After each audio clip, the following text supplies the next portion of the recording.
eagles dare to fly in the war zone, and the losers come down to earth with a bang. We've a featherweight championship, mini metal mayhem, 12 kilos and under. Let's play how many machines can we get in the pit? And we've an ant-weight rumble, micro metal mayhem, tiny machines in a land of robo-giants.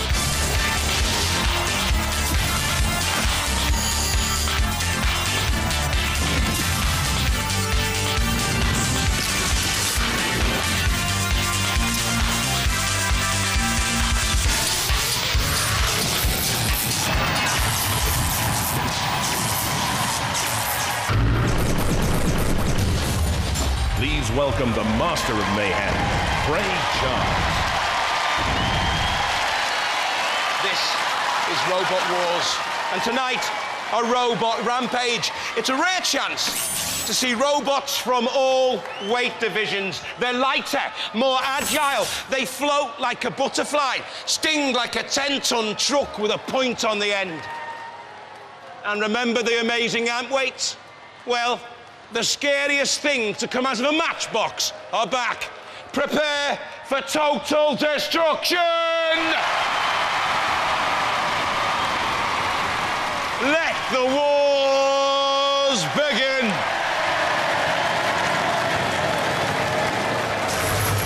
Oh yes, lighter, but the saw blades still bite. Deep sparks will fly, so will machines. House robots will seem more immense. The war zone huger. Itty-bitty tiny tots make up naughty, nasty nightmare bots. The robot rampage means exactly that. These machines don't usually get to fight in the UK Championships. They're locked up in the tool shed all year round. They're champing at the bit and raring for action. And who am I to stop them? Let's start round one. From Lewis in East Sussex, Steel Sandwich. Originally from Canada, John Frizzell and son JJ. Okay, JJ, what makes the Steel Sandwich such a good robot? It's a sandwich that bites back. Oh, how does it bite back, Dad?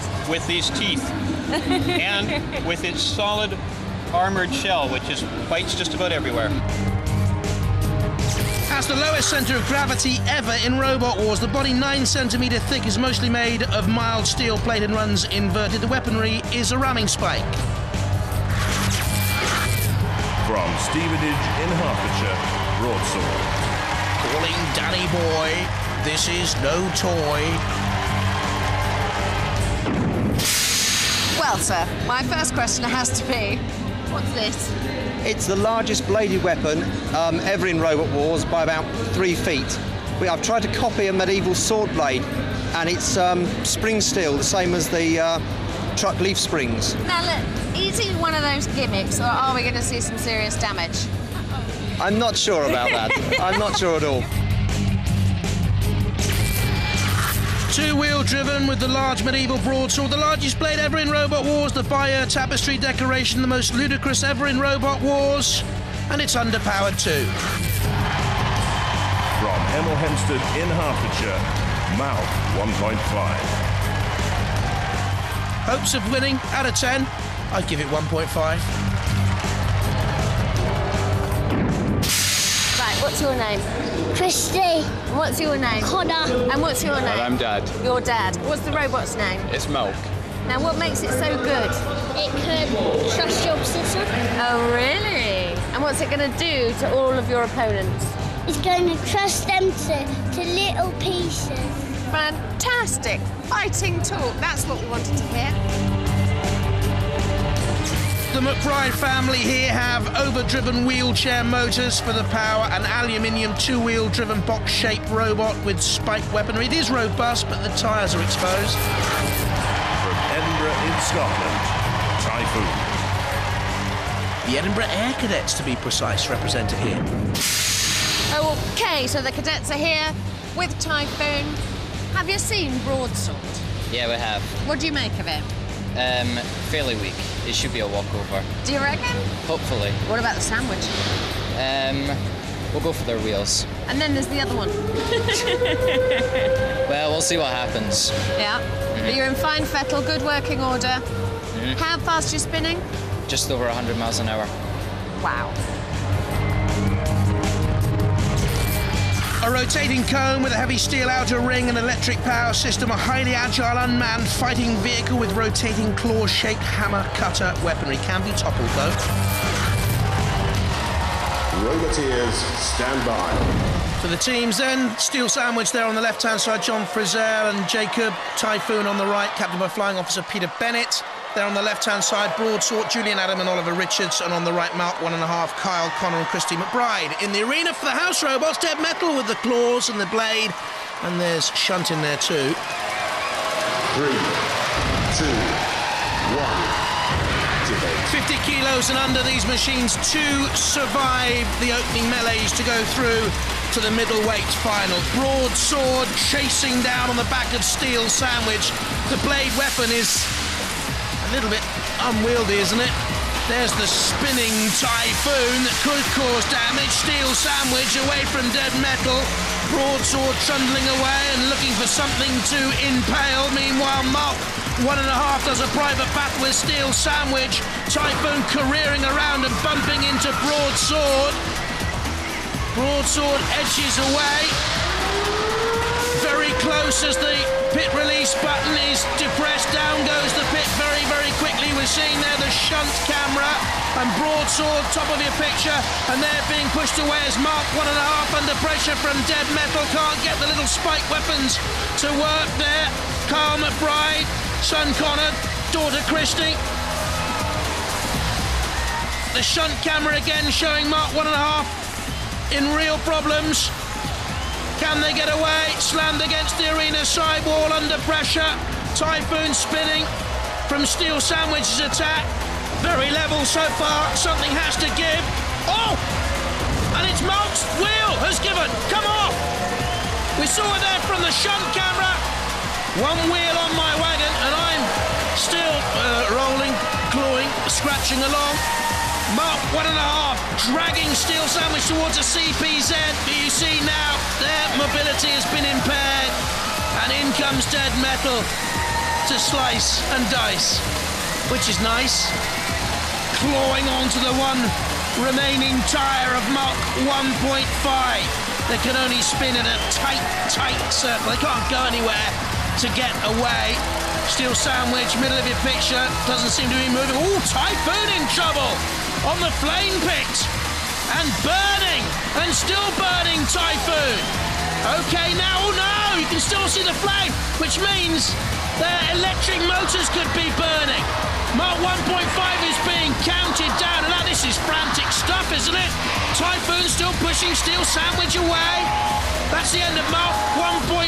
That's Broadsword in trouble as well. Typhoon goes behind the ref, but it's all happening here. That's the end of Mark 1.5. They've been counted out. Typhoon still turning. Steel Sandwich still moving.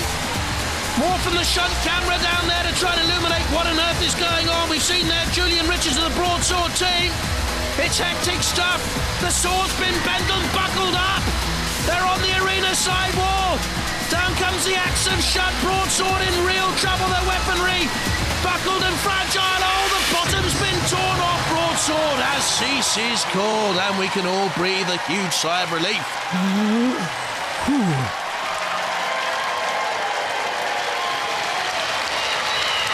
Typhoon and Steel Sandwich Jr., the only two robots still moving there, so they move into the middleweight final!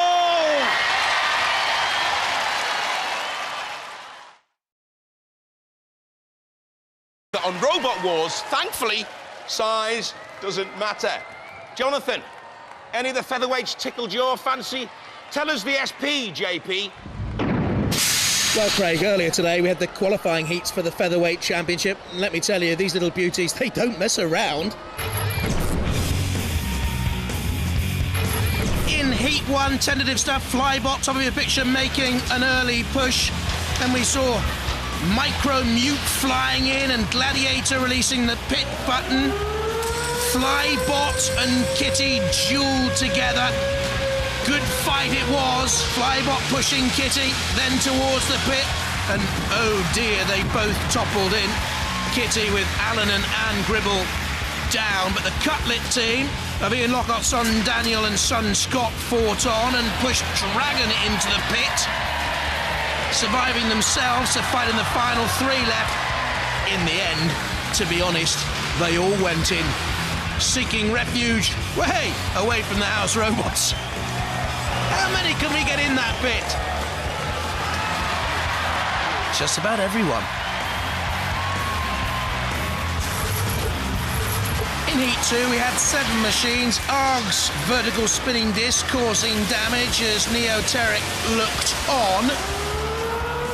Eddie Evolution was in early trouble. Eddie, none too steady, and went to beddy. I want my Teddy! Gianto looked lonesome as Neoteric, Arg, Catnip and AMCV fought on. The ref bot counting down and out the troubled AMCV. Arg and Catnip pressurised Neoteric, causing damage.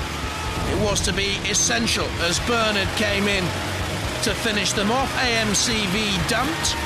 Gianto looked so itty-bitty in the claws of Kilowatt.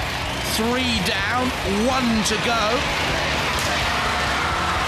And I'm afraid the damage caused to Neoteric proved terminal, leaving Arg and Catnip and Bernard to reach the final.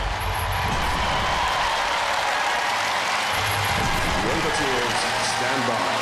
The featherweight final then for machines 12 kilos and under, like Arg and Bernard and Cutlet, Gladiator, Catnip and Micromute. Teams, Micromute on the left, captained by Adam Emmett, Arg in the middle with Gordon Townley, Catnip on the right-hand side. And then Cutlet and Gladiator in the middle and Bernard on the right. Packed control pods. In the arena for the house robots, Dead Metal. So Kilowatt is there too. 3, 2,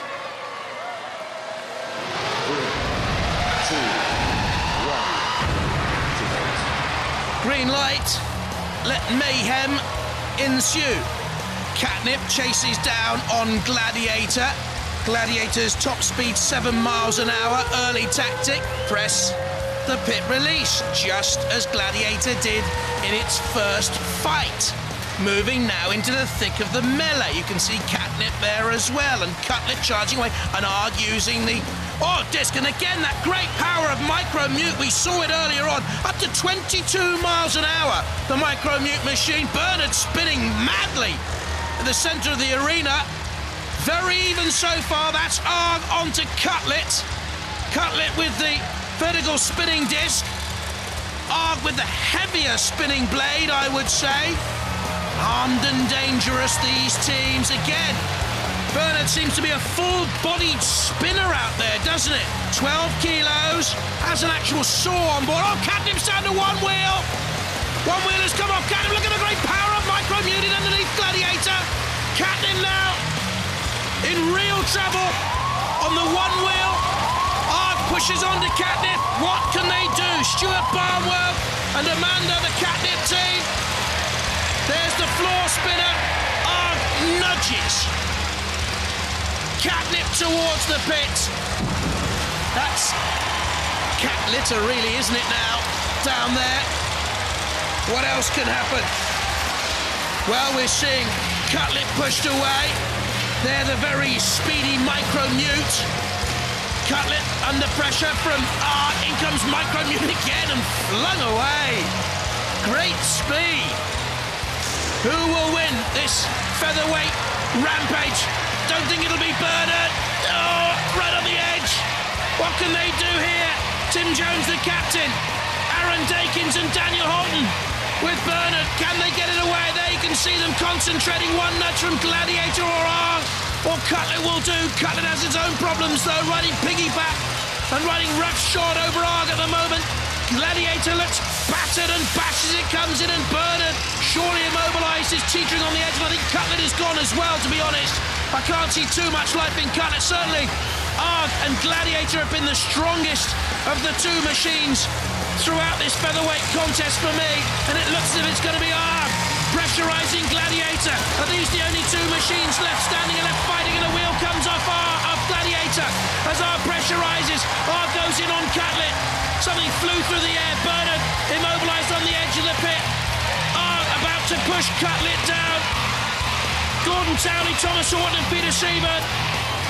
The ARC team, time is ticking away. It's ARC for me. Still pushing at the end. I think Cutlet a bit immobilised. I think Gladiator has as well, and ARC, surely the only featherweight still standing at the end of that almighty clash. They all look pensive, but the judges have made their decision. I think I know. Do you? Yes, I'm having it confirmed. It's Well done, guys. Is that how it's pronounced? Yeah. Good name for a robot. How heavy was 12 kilos. Well, it's actually 11 and a half. We weren't quite up to the maximum weight. 11 and a half. But some of them were even lighter than you, weren't they? They are now. You've had a lot more success. Yes. With the featherweights than you've had with the heavyweights. You've got Reptar on, isn't it, in the heavyweight category? Yeah. It's been out in round 1 twice. Yes. But hey, you found your niche, your corner of the market, the featherweights, man. I'm hoping it rubs off. That's what we like to hear on Robot Wars. You are the UK featherweight champion. Let's hear a round of applause for...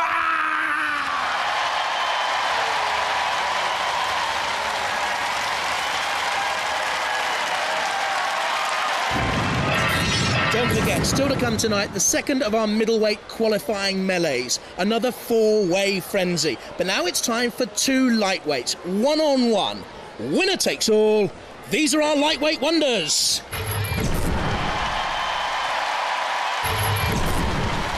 Edinburgh in Scotland, Typhoon Thunder. Again, more cadets hoping to fly to Robot Wars success. Now, what I want to know is what's under the skirts, not you, the robots. So show me. Show me where the weapons are. We've got big cutters. Show me the reinforced with big bolts as well. Right, okay. So that's what's hidden under the skirt. Yeah. That's all. Of the whirling dervish. Now, you're up against the little pink robot. Are you worried about that? No, not really. There's one thing I appreciate, it's honesty. A spinning shell powered by four 18-volt drill motors, no weak sides, by far the quicker here and heavier by 10 kilos, but still flippable. From Wallasey in Merseyside, Ellie's little pink bot. Pink to make the house robots wink, could be gone in a blink. So are you worried about the opposition, Typhoon Thunder? A little bit. They're all dressed in these very dangerous blue uniforms. There's a theme, isn't there? Colour obsessed here. So, I'm looking forward to the pink robot causing as much damage as a baby robot can. Circular saw weaponry, 24 volts, an invertible wedge, 2mm steel body, therefore very solid but untested, really. Roboteers, stand Let's have a look at Ellie's little pink bot team then. Rolf Douglason and his dad Doug Waite. And Typhoon Thunder, Martin Armistead, Kerry Scott and Amy Drinkwater. In the arena for the house robots for the lightweight final, Shunt and Growler. 3, 2, 1. And off we go. And off we go. Up. Typhoon Thunder spinning. Ellie's little pink bot doing not one jot. Typhoon Thunder moving. Ellie's little pink bot just at the moment, I think, being cagey. I think what they're trying to do is, I think they're trying to set them into a false sense of security. That's what they're trying to do, Ellie's little pink bot. Typhoon Thunder, don't get carried away. Ah! We're moving. No, we're not. Typhoon Thunder, don't think you've won it because Rolf Douglason and Doug Waite are doing absolutely nothing. Because while it's spin to win, you could be spinning yourself into oblivion. Because look at Ellie's little pink bot. It's formidable and ferocious. And it's capable of greatness. But maybe not here. Refbot, what do you think? Startling, menacing, mean, moody and magnificent. The Refbot, that is. Ellie's little pink bot counted out. Oh dear. Big stage, big night, stage fright. I'll put it down to that. How far did that fly? Only 14 kilos in weight, this lightweight machine.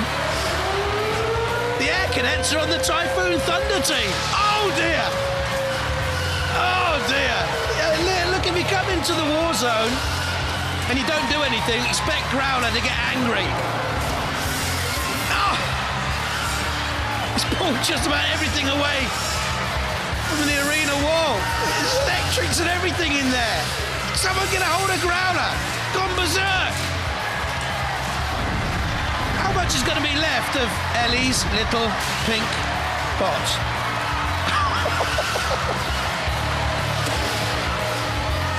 Well, Rolf Douglasson has 20 years of electronics experience in the Ellie's little pink pot team. Doug Wade, his dad, is obviously creating chaos. He's done just that. Growler has gone. Oh! I can feel that from where I am. It's gone mad. Finished off by Shunt. Did you see Growler out there? How can they laugh after that? Well done, the girls from Typhoon Thunder, Kerry and Amy. Well. The Typhoon didn't need to rage. Ellie's little pink box is retired. We have a lightweight champion, Typhoon Thunder!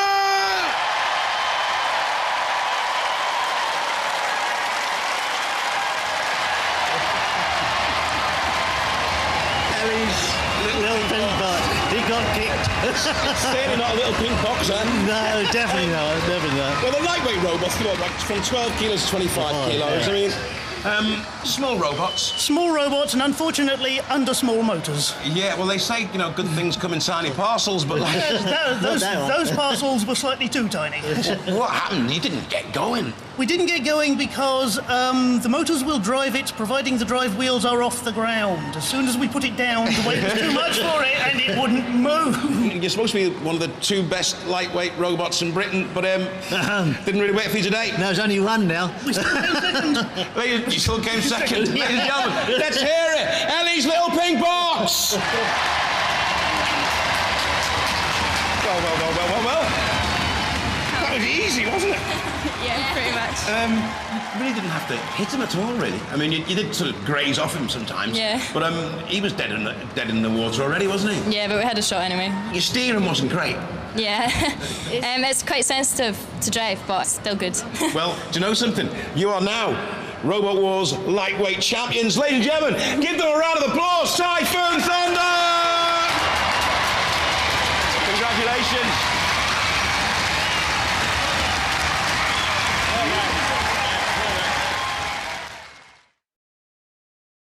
Back to that middleweight championship.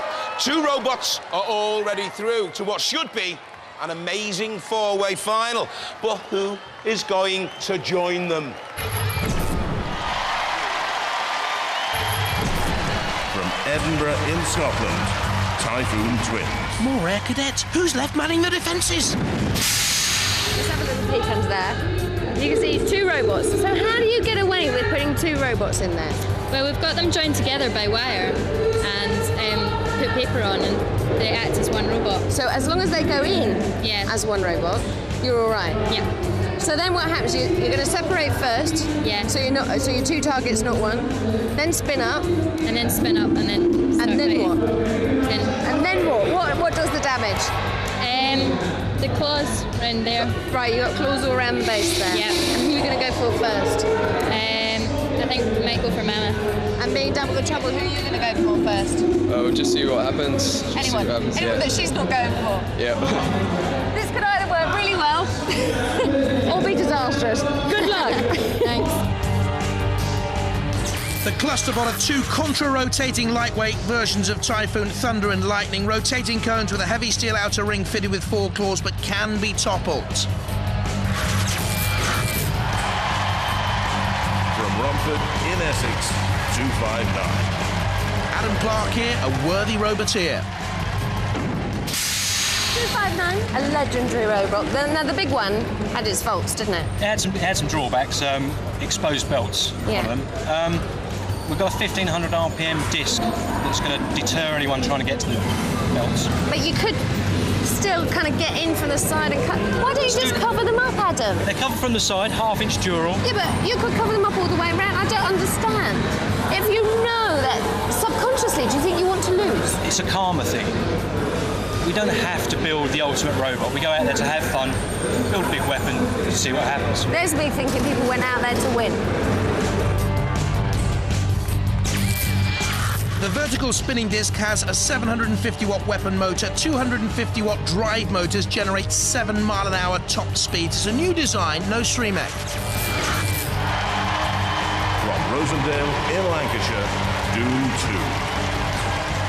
2. Splendid, vivid, but doomed, I fear.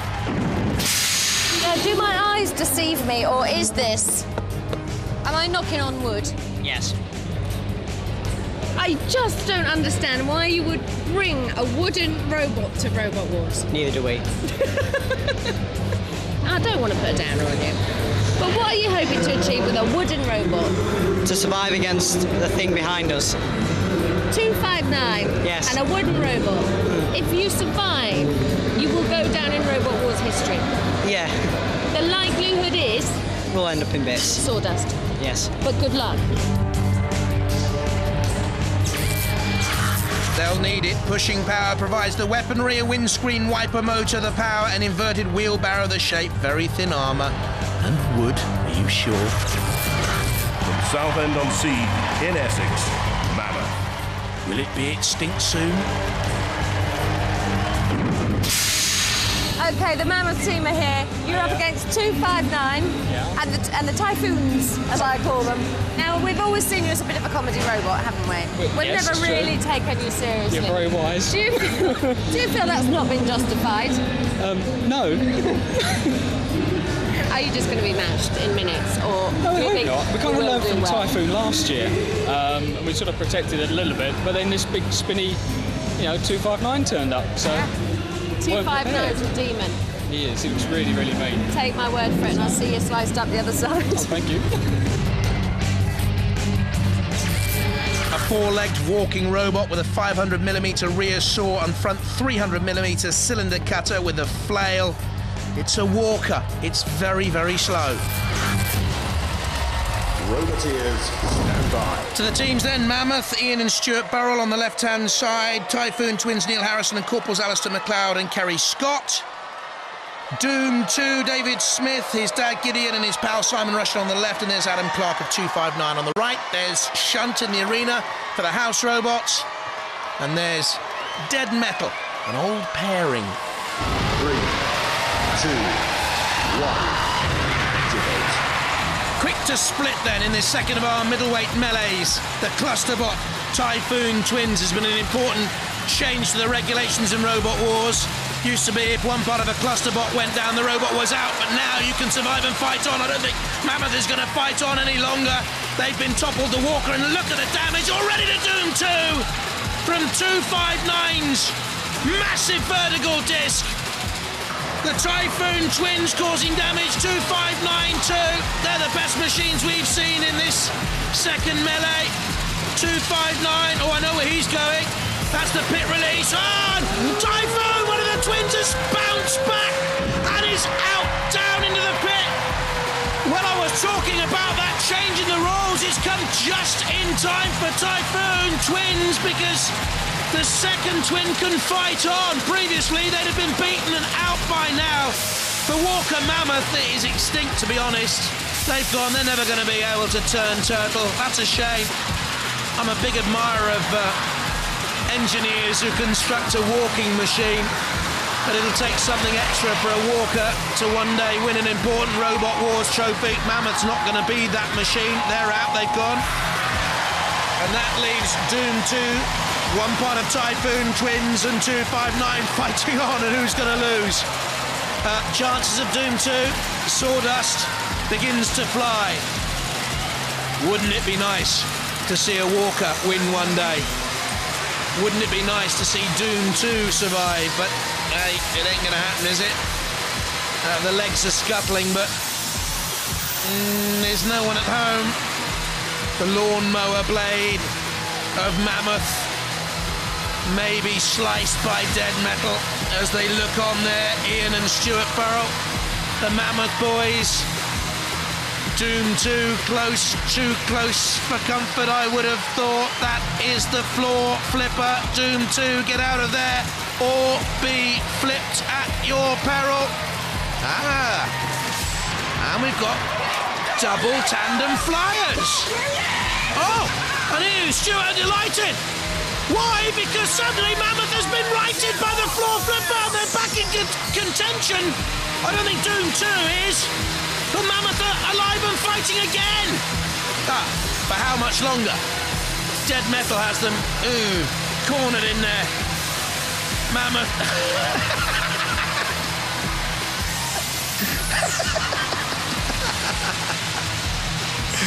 How quickly can you run? Not quick enough. Doom 2's gone down. Mammoth's gone down too. That leaves the Typhoon Twins at 2:59 left. Oh, that was great. See him running like that.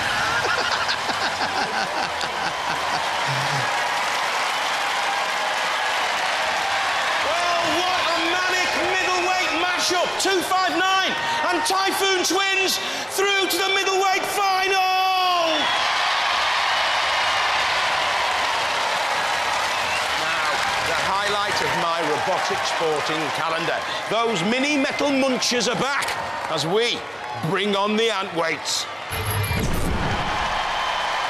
3, 2, 1. Activate. Earlier today, we had our 2 heats in a fully replicated, minimalistic version of the war zone itself with floor flipper and Pit of Oblivion 2. Pants in the pink first to show of these micro machines pushing Militant away. Buzzant has that 3,000 RPM ripsaw and looked effective. So too Lower with that razor-esque claw. Pants and Militant had their own fight. Pants very effective. So too Lower as they got to grips with minimalistic. Enough to get them the judge's nod. And Pants went with them, grasping the serpent. Pants and Lower on a judge's decision. 2, 1. Activate. In the second heat, Hades, bottom of the picture, had steering problems and others besides. Combatant with the yellow logo and chroma snapped and snarled. Anti-B scuttling away, a mini behemoth pushing and nudging. Mesmer 2 was spinning, out of control and going nowhere. Hades went into the pit, Competent teetered and looked gone to me. Chroma and Anti-B were having a great fight. Now watch for Competent. Flipped out of the pit from Hades to heaven in one move. I wish it was as easy as that. And as Anti-Geddon was pressurised, Competent flipped itself through the air, catching the eye. Anti-Geddon in trouble, really. No recovery, absolutely shredded by the 4 ants of the apocalypse. Anti-B was looking strong for me. Competent and Chroma still in there. The end of Anti-Geddon. Mesmer 2 going nowhere, top of the picture. Chroma on its side, couldn't self-right. Competent and Anti-B through, though Competent ended in the pit again. So there you are, it's peaceful in the arena now, but in just seconds, mayhem will be unleashed. Anti-B is your robot, yes. Anthony. Yep. And what's your battle plan? Try and see if I can get one of them out of the arena. Okay, that's not going to be easy. Your robot is? Combatant. Your plan is? To try and bash them and smash them up, basically. Okay, your robot is? Lower. Your plan is? To crush them. Who are you most worried about? Pete, over there, because Right. he chops everyone up. Okay. And how about you, Pants? Well, I'm hoping that my pants will stay intact until the end. That's the most important thing. Are these just as lethal as the big robots? Oh, absolutely, even more so. You'll see more damage here than you will anywhere else. They truly believe. Let mini battle commence. 3, 2, 1. Activate. Lower first to move. Mind you, it was halfway across the arena when it moved. There's the reigning champion, combatant, flipped, spinning. How much damage is that caused to the reigning champion, I wonder? Again, slammed by Lower with a Razor S-type claw. They're after the reigning champion early on. Again, it's flipped away in the pink pants, top of the picture. Moving out of danger, Anti-B again, slamming in on combatant. Are the wheels moving on combatant? I think they're first to go. They've gone. They're out. Combatant, the reigning champion, is out. I think immobilised. Pants pressurised by Anti-B. Pants there, controlled by Pete Collier. Anti-B by Anthony Pritchard from a formidable roboteering family. Now trying to pressurise Lower. Can they topple Lower? They're trying to push into a mini CPZ. Look at the work done here by Anti-B. They say ants have a prodigious work rate, and he's doing just that. Uses the behemoth-type shovel to upend Lower. Still fighting the two of them. Are these the best two? Pants still surviving. Out of the picture at the moment. Anti-B pushes Lower into the CPZ. There you can see Pants coming back into the picture. All Anti-B is seen. Topples Pants over onto its side. It's all Anti-B for me, but can he finish them off? Pants immobilised on the floor flipper and gone. Spinning away, but I don't think they can play any further part. For me, then, it's Anti-B and Lower into the CPZ again. Anti-B, can they finish Lower off? Lower's wheels aren't turning. Anti-B has won the Ant-weight champion, and rightly so. Well, I'm pleased to say it wasn't a good, clean fight. We had all the mayhem that we deserved, and there is one outright winner for aggression and control. Ant, for Anti-B, it's yours. And you must know because it's got your name on it, Ant. Yeah, it has indeed. Yeah. So, very nice fight. A bit scared there when I went flying across the arena, but... Terrifying. Yes. But it worked out fine in the end. Yeah, congratulations. Thank you. So, we reach tonight's main event. A four-way battle to decide a supreme middleweight champion.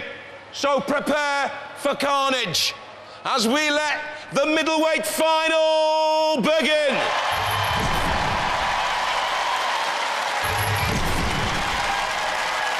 Typhoon Twins. The clusterbot, thunder and lightning. 259. With the big vertical disc. Typhoon. 4 rotating claw-shaped hammers on the side. Steel Sandwich. Has a ramming spike. Typhoon on the left, captained by Flying Officer Peter Bennett, 259, and Adam Clark. The Typhoon Twins on the right-hand side, captained by Neil Harrison. Steel Sandwich on the left, John Frizzell. And, oh, there's JJ. And there's Growler, too. And with him in the arena for the House Robots, Dead Metal. 3, 2, 1.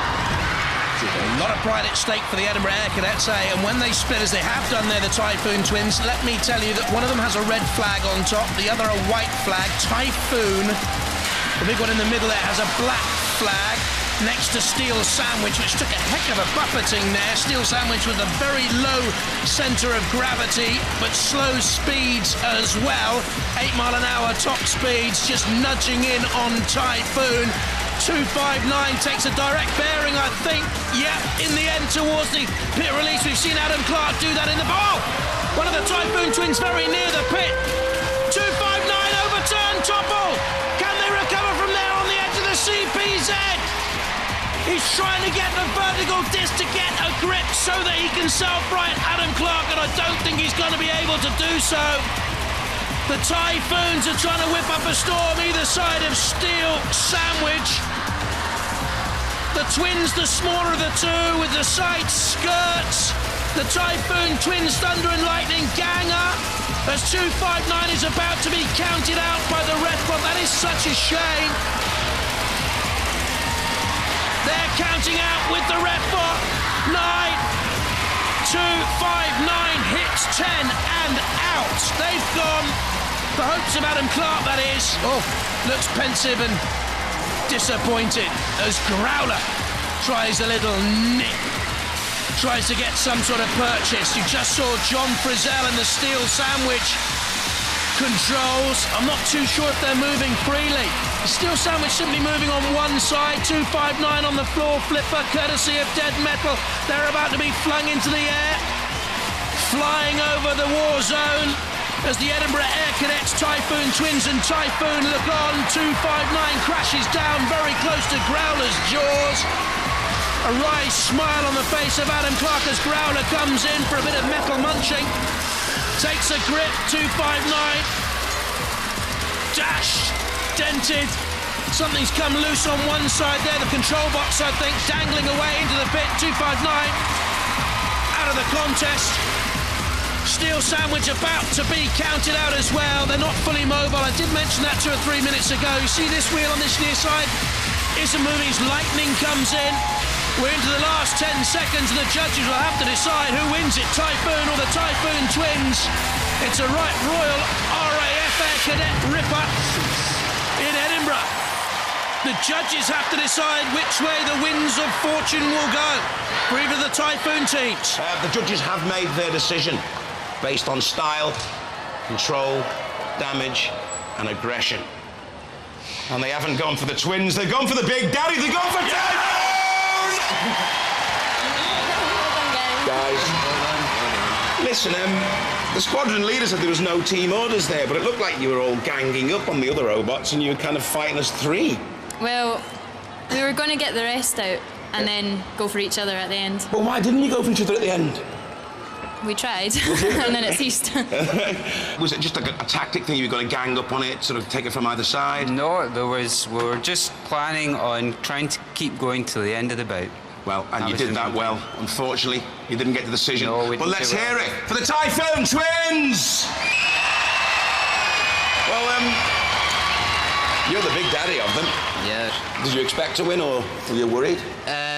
Well, we've been having a couple of problems with controlling the robot, but it seemed to work okay. How about 259? Were you scared of 259? Because I thought that was the favourite for that bout, really. Yeah, we were scared at the start, but then we decided we'd just go straight in for their weapon and hope they got and see what happens. And you certainly did. Yeah. And squadron leader there says there was no team orders. You weren't fighting as a pair. We aren't Ferrari. We had no team orders at all. It's been quite a successful evening for you then, really, hasn't it? Yes, we've done well in all of our challenges. Picked up the lightweight championship, and now we've got the middleweight championship for the 2nd year running. You're proud of yourself, aren't you? Well, we're proud of you too. Hey, take that award. Let's hear it for Typhoon! Well, you don't have to be a heavyweight to knock down doors. We've got a middleweight champion on Robot Wars. Bye-bye. Congratulations, guys.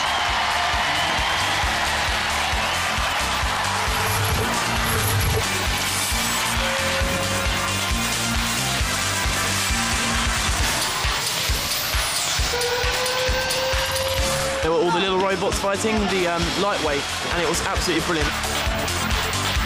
Redbot went on top of all the mini-bots in the pit.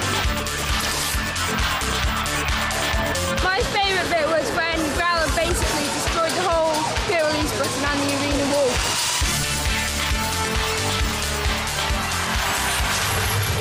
Coming next time in the zone, 8 robots bash, smash and crash for the right to take the challenge belt off the current holders. Tornado!